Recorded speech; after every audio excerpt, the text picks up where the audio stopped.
ప్రభు పేరిట శుభాభివందనాలు తెలియజేస్తున్నాను. యేసు ప్రభు వారి జనన విధానము చాలా గొప్పది. ఆయన ఎలా జన్మించారు, ఆయన జన్మించిన కాలంలో జరిగిన కొన్ని సంగతులను మనము ధ్యానం చేసుకుంటే బైబిల్ గ్రంథంలో చూద్దాం. లూకా సువార్త 1వ అధ్యాయము 26వ వచనం నుండి నేను చదువుతున్నాను చూడండి. 6వ నెలలో గబ్రియేలును దేవదూత గలిలయలోని నజరేతు ఊరిలో దావీదు వంశస్థుడైన యోసేపును ఒక పురుషునికి ప్రదానము చేయబడిన కన్యక యొద్దకు దేవుని చేత పంపబడెను. ఆ కన్యక పేరు మరియ. ఆ దూత లోపలికి వచ్చి ఆమెను చూచి, దయాప్రాప్తురాలా, నీకు శుభము, ప్రభువు నీకు తోడై ఉన్నాడని చెప్పాను. ప్రార్థన చేసుకుందాం. మహాపరిశుద్ధుడైన మా తండ్రి, మీకే వందనాలు నాయన. ఈ దినమున నీ జననాన్ని గూర్చి మేము ధ్యానం చేస్తుండగా, నీ జననమును గూర్చి ధ్యానం చేస్తుండగా నీ వాక్కును మాకు దయచేయండి. నన్ను మరుగు చేయండి, ఆత్మచేత సంధించండి.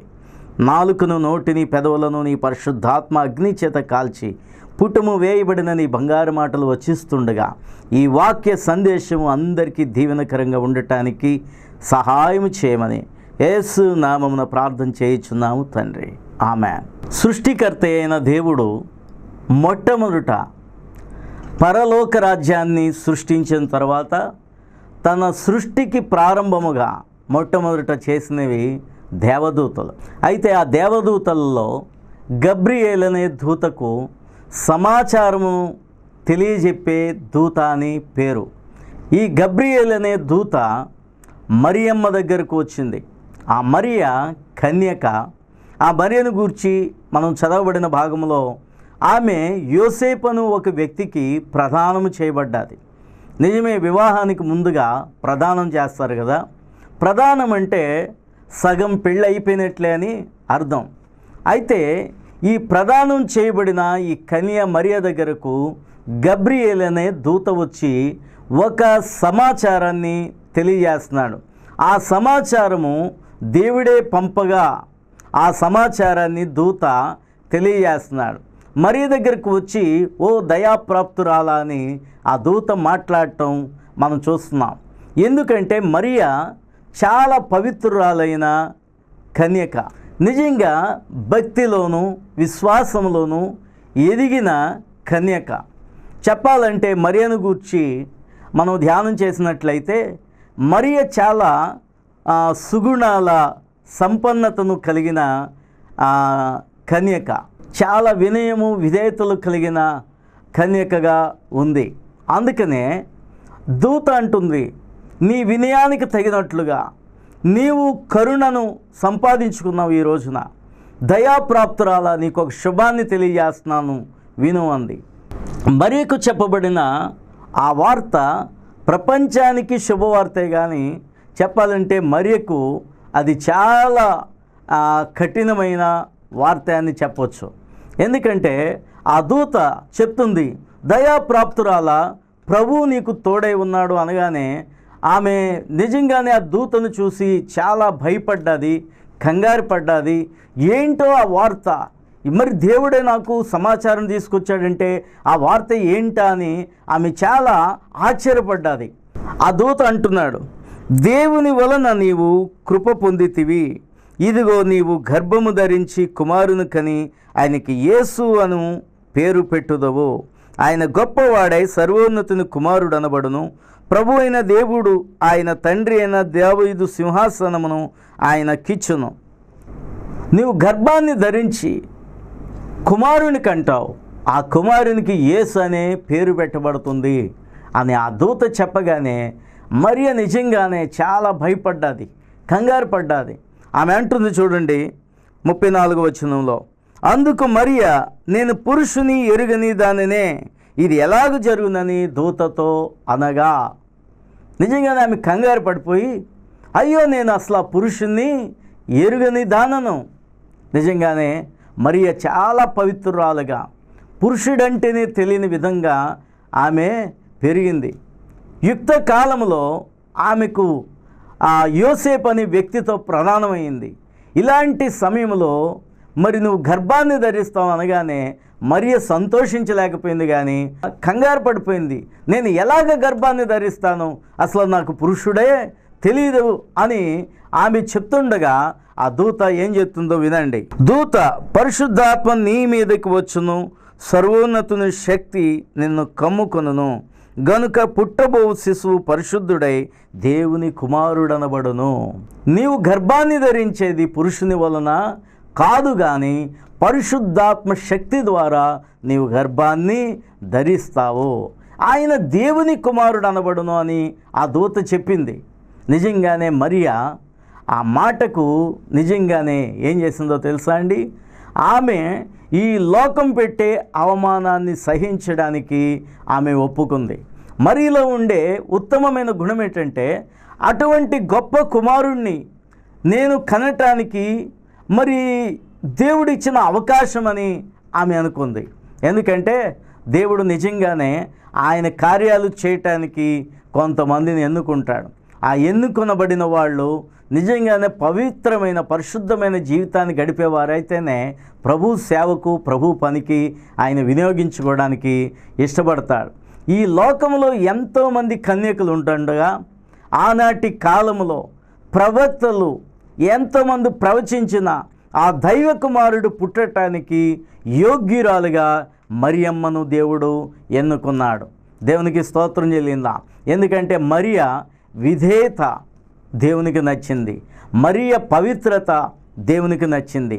అంతేకాదు, మరియకు ఈ వార్త చెప్పగానే ఆమెకుండే భయము, కంగారు అవన్నీ ప్రక్కన పెట్టి ఏం చేసిందంటే, లోకం పెట్టే అవమానం, మరి ప్రదానం చేయబడిన ఈమె ఇంకా వివాహం కాకుండానే గర్భం ఎలా ధరించింది అని అందరూ చెప్పుకొని ఈమెను ఎన్ని మాటలైనా అనటానికి ఈ లోకం సిద్ధపడుతుంది. కానీ ఇవన్నీ మరియకు అవన్నీ ఊహించింది, అవన్నీ ఆలోచించుకుంది. కానీ లోకరక్షకుడైన దేవుని కుమారుని కనటానికి దేవుడు నా గర్భాన్ని వాడుకోవటము ఎంత గొప్ప స్థితి అని ఆమె గమనించింది. అందుకనే అవమానాలు సహించడానికి ఆమె ఇష్టపడ్డది. కాబట్టే నిజంగానే దూత చెప్పిన మాటకు మరియ కానీ ఒప్పుకోకపోతే మరి ఆ దూత మరి ఆ వార్తను తీసుకుని దేవుని దగ్గరికి వెళ్ళిపోను. కానీ మరియ అంగీకరించడాన్ని బట్టి పరిశుద్ధాత్మ శక్తి ద్వారా ఆమె గర్భాన్ని ధరించింది. యేసు ప్రభువారు ఎలాగ జన్మించారు అంటే, ఒక పురుషుని సాంగత్యం వల్ల ఆయన పుట్టలేదు, పరిశుద్ధాత్మ శక్తి ద్వారా పుట్టారు. కారణము ఏమిటి అని మనం ఆలోచన చేస్తే, పురుషుని సాంగత్యం వల్ల పుట్టిన ప్రతి మానవులో కూడా రక్తము ద్వారా జన్మ పాపం వస్తుంది కదా. చాలామంది చెప్తారు కదా, మనలో జన్మ పాపం ఉందని, కర్మ పాపం ఉందని. ఈ లోకంలో ఏ మనిషి పుట్టాలన్నా స్త్రీ పురుషుల కలయిక వల్లే పుడతారు. పురుషుని సాంగత్యం లేకుండా ఎవరు కూడా గర్భాన్ని ధరించలేరు. అందుకనే ప్రతి మానవునిలో కూడా జన్మ పాపం ఉన్నది. అందుకనే మన రక్తములో నీచ స్వభావం ఉంది. కాబట్టే మనం మంచి చేయాలంటే చేయలేము, చెడ్డైతే తొందరగా చేస్తాం. మంచి చేయాలంటే నేర్చుకోవాలి, మంచిని నేర్చుకోవాలి. కానీ చెడ్డైతే ఎవరు చెప్పక్కర్లేదు. ఆటోమేటిక్గా ఈ మానవుల్లో ఈ రక్త స్వభావాన్ని బట్టి, పాపపు స్వభావాన్ని బట్టి ప్రతి ఒక్క మనిషి కూడా పాపం చేస్తాడు. అందుకనే మానవులందరూ పాపులే. ఎందుకంటే పురుషుని సాంగత్యం వల్ల పుడతారు. కాబట్టి యేసుక్రీస్తు అలాగే జన్మించలేదు, ఆయన దేవుని ఆత్మశక్తి ద్వారా జన్మించారు. కాబట్టే ఆయన రక్తంలో పాపం అనేది లేదు. ఈ లోకంలో ఆయన ఎందుకు పుట్టాడు అంటే, పాపరహితుడుగా ఆయన ఎందుకు పుట్టాడు అంటే, ఈ లోకంలో ఉండే ప్రతి పాపిని క్షమించడము కోసమే. నిజంగా యేసు ప్రభువారు తాను జన్మించడానికి మరి అనే ఒక పవిత్రురాలైన కన్యకను ఏర్పాటు చేసుకున్నాడు. ఆ పవిత్రురాలైన మరియ ఈ లోకపు నిందలకు భయపడక ప్రభువుని తన గర్భములో దేవుడు ఉదయింపజేస్తానన్నందుకు ఆమె సంతోషించింది, నిజంగానే ఒప్పుకుంది. అందుకనే యేసు ప్రభువారు కన్యక గర్భవతి అయి కుమారుని కనగా జన్మించిన వాడు. అందుకనే ఆయన పరిశుద్ధుడు. ఆయనలో జన్మ పాపము లేదు కాబట్టే కర్మ పాపము కూడా లేదు. అందుకనే ప్రతి పాపిని కూడా క్షమించే అర్హత, పరిశుద్ధత యేసు ప్రభువారిలో ఒక్కరిలో మాత్రమే ఉన్నది. నిజంగానే చాలామంది ఒక సామెత చెప్తారు ఈ లోకంలో. ఏంటో తెలుసా? జోగి జోగి రాసుకుంటే బూడిద రాలుతుందని. నిజంగానే ఏ పాపి అయినా సరే ఒక పాపిని క్షమించలేడు. నిజానికి దీని అర్థం ఏంటో తెలుసా? మిమ్మల్ని నేను క్షమించాను అంటే మీ పాపం పోదు, ఎందుకంటే నేను పాపినే కాబట్టి. అలాగే మీరందరూ కూడా నా పాపాన్ని క్షమిస్తే నా పాపం పోదు, ఎందుకంటే మీరు పాపులే కాబట్టి. అందుకనే పాపము లేని పరిశుద్ధుడైన దేవుడే మనందరినీ క్షమించే అర్హత కలిగిన వాడు. ఆ దేవుడే యేసు ప్రభువారు. పరమాత్ముడే ఈ లోకంలో జన్మించి మానవుని కోసము సిలువలో రక్తం చిందించి పాప విమోచన చేశాడు. ఏ మనిషి అయితే ఆ పవిత్రుని రక్తంలో పాపాలు కడుక్కుంటాడో వాడే పరిశుద్ధుడవుతాడు. ఆ తర్వాత చనిపోయిన తరువాత దేవుని రాజ్యానికి వారసుడవుతాడు. ప్రభువునందు ప్రియమైన ఈ వాక్యం వింటున్న సహోదరులారా, ప్రతి క్రిస్మస్ ఆరాధనలో కన్యక గర్భవతి అయి కుమారుని కన్నాది అని, కన్యకకు యేసు ప్రభువారు పుట్టారని చెప్తారు. నిజంగానే ఆయన కన్యకు ఎందుకు జన్మించవలసి వచ్చింది అంటే, పాపము లేకుండా ఆయన పుడితేనే పాపులైన మానవులను క్షమించే అర్హత ఆయనకు ఉంటుంది. అందుకనే యేసు ప్రభువారు ఈ లోకంలో ఆయన పుట్టి 33.5 సంవత్సరాలు జీవించి ఆయన రక్తంలో పాపము లేదు కాబట్టి ఏ కర్మ పాపము చేతల ద్వారా చేయకుండా ఏ పాపము లేని పరిశుద్ధునిగా ఆయన జీవించాడు. జీవించిన ఆయన 33.5 సంవత్సరాల వయసు యవ్వన కాలములో సిలువ బ్రాని మీద ఆయన పవిత్రమైన పరిశుద్ధమైన రక్తాన్ని చిందించాడు. నిజంగానే ఆయన మానవుని కోసం ఆ రక్తంగాన్ని చిందించకపోతే ఏ మానవుడు కూడా మోక్షానికి వెళ్ళే అర్హత లేదు, వెళ్ళలేడు. యేసు ప్రభువారి జనన విధానమును గూర్చి మనం నేర్చుకుంటున్నప్పుడు మరి ఆయన తల్లిని గూర్చి మనం నేర్చుకున్నాం. అలాగే మత్తయి సువార్త 1వ అధ్యాయము 18వ వచనం నుండి మనం చదివితే, యేసుక్రీస్తు జనన విధం ఎట్లనగా, ఆయన తల్లి అయిన మరియ యోసేపునకు ప్రదానము చేయబడిన తరువాత వారేకము కాకమునపు ఆమె పరిశుద్ధాత్మ వలన గర్భవతి అయి ఉండెను. ఆమె భర్త అయిన యోసేపు నీతిమంతుడై ఉండి ఆమెను అవమానపరచునొల్లక రహస్యముగా ఆమెను విడనాడ ఉద్దేశించెను. అతడు ఈ సంగతులను గూర్చి ఆలోచించుకొనుచుండగా, ఇదిగో ప్రభువు దూత స్వప్నమందు అతనికి ప్రత్యక్షమై, దావీదు కుమారుడైన యోసేపు, నీ భార్య అయిన మరియను చేర్చుకున్నటకు భయపడకము. ఆమె గర్భము ధరించినది పరిశుద్ధాత్మ వలన కలిగినది. ఆమె ఒక కుమారుని కనును, తన ప్రజలను వారి పాపముల నుండి ఆయనే రక్షించును. గనుక ఆయనకు యేసు అను పేరు పెట్టుదు అనెను. ఇదిగో కన్యక గర్భవతి అయి కుమారుని కనును, ఆయనకు ఇమ్మానుయేలను పేరు పెట్టుదురు అని ప్రభువు తన ప్రవక్త ద్వారా పలికిన మాట నెరవేరునట్లు ఇదంతయు జరిగెను. ఇక మరియకు ప్రదానము చేయబడిన యోసేపును గూర్చి కూడా మనం కొంత ధ్యానం చేస్తే, యోసేపు కూడా చాలా నీతిమంతుడిగా కనబడుతున్నాడు. మరియ గర్భవతి అయింది అని చెప్పగానే ఆ వార్త యోసేపు వరకు వచ్చింది. అయితే యోసేపు ఏమిటి, ఆమె మరియ పవిత్రురాలు అనుకున్నాను, పరిశుద్ధురాలు అనుకున్నాను, ఆమె గర్భవతి అయిందా? అయితే ఈమెను అవమానపరచకుండానే విడిచిపెడదామనే ఆ మనసు అతనికి ఉంది. నిజంగానే మరి అతను చాలా మంచివాడిగా కనబడుతున్నాడు. ఆ యోసేపు దగ్గరికి కూడా తన దూతను దేవుడు పంపించాడు. దేవుని దూత ఎప్పుడైతే యోసేపు దగ్గరికి కూడా వచ్చి ఏం చెప్తున్నాడంటే, ఆమె గర్భము ధరించింది పరిశుద్ధాత్మ శక్తి వలన యోసేపు, కాబట్టి ఆమెను నువ్వు విడనాడడానికి వీలు లేదు, ఆమెను వివాహం చేసుకో అని దూత చెప్పింది. యోసేపు కూడా ఎంతో మంచి మనసుతో ఆ మరియను స్వీకరించాడు. దేవునికి స్తోత్రం చెల్లిందాం. హల్లెలూయా. మరియా, యోసేపు వీరు యేసు ప్రభు వారికి తల్లిదండ్రులుగా మనకు కనబడతారు. కానీ యోసేపు వలన యేసు ప్రభు వారు జన్మించలేదు, కానీ ఆయన దేవుని ఆత్మశక్తి ద్వారా పరిశుద్ధాత్మ శక్తి ద్వారా ఆయన జన్మించాడు. అందుకనే ఆయన పవిత్రుడు, పరిశుద్ధుడు.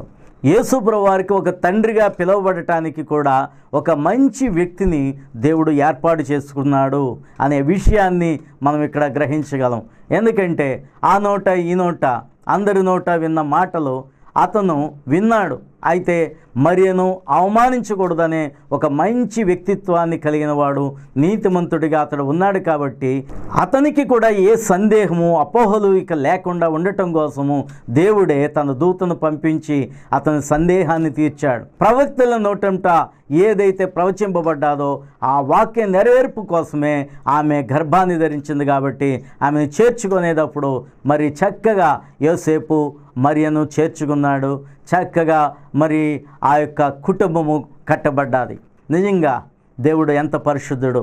నిజంగానే ఈ రోజున క్రిస్మస్ ఆరాధన జరుపుకుంటున్నవారు, లేకపోతే మొదటిగా ఈ యొక్క మాటలు వింటున్నవారు, క్రీస్తును గూర్చిన అనేక సందేహాలు ఉన్నవారు, యేసు ప్రభువారు పరిశుద్ధునిగా ఈ లోకానికి జన్మించాడు. ఎందుకంటే ఆయన రక్తము పవిత్రమైనది, పరిశుద్ధమైనది, ఏ పాపము లేదు. కాబట్టే ఆయన శిలువలో చిందించిన రక్తము ప్రతి పాపిని కూడా కడగగలదు.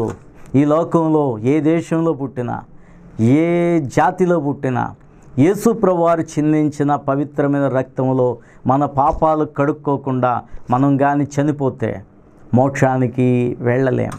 యేసు ప్రభువారు అందుకనే నశించిపోయే వారి కోసము, పాపుల కోసము ఈ లోకానికి వచ్చాడు. ఈ లోకంలో ఆయన జన్మించింది నీ కోసమే, నా కోసమే. యేసు ప్రభువారిని సొంత రక్షకునిగా అంగీకరించు. నిజమైన క్రిస్మస్ నీ హృదయంలో జరగాలి. నీ హృదయంలో ఆ నిజమైన క్రిస్మస్ జరిగినప్పుడు నువ్వు ఈ లోకంలో శాంతి సమాధానాలతో ఉండగలవు. ఒక రోజున చనిపోయినప్పుడు మన ఆత్మ పరలోక రాజ్యము, మోక్షానికి చేర్చబడగలదు. కాబట్టి దేవుని మాటలు నీ హృదయంలోనికి చేర్చుకో. ఇప్పుడే నీ హృదయాన్ని ప్రభుకి సమర్పించు.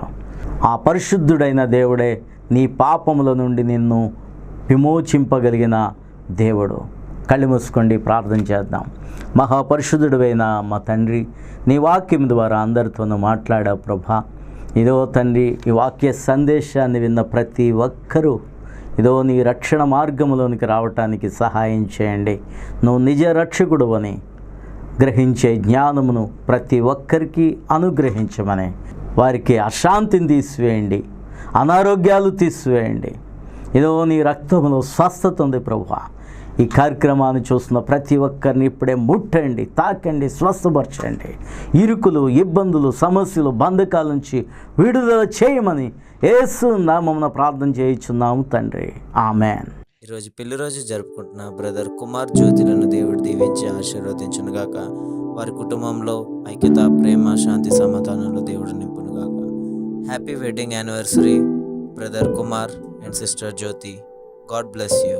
జీసయ్యా నా కోసమే పుట్టినయ్యా.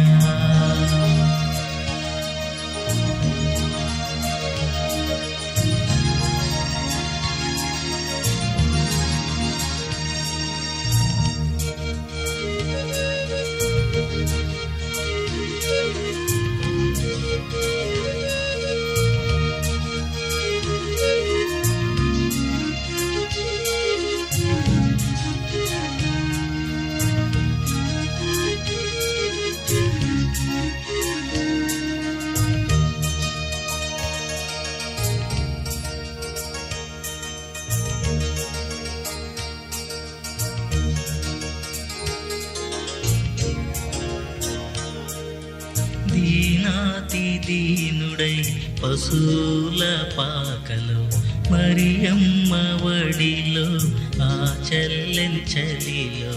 దీనాతి దీనుడై పశువుల పాకలో, మరియమ్మ